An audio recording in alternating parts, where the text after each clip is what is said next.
Assalomu alaykum aziz kuzatuvchilarim. Mana yana bitta mijozimizning sakaslari tayyor.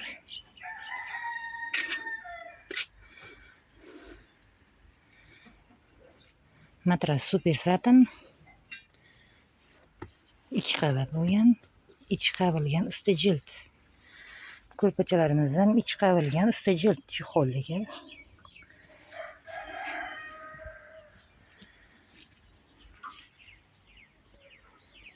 Bular hammasi yangi.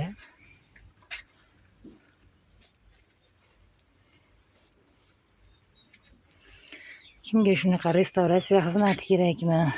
Yangi sarpoga ko'rpacha kerakmi? Bemalol Telegram kanalimizga o'tib ko'rishingiz mumkin.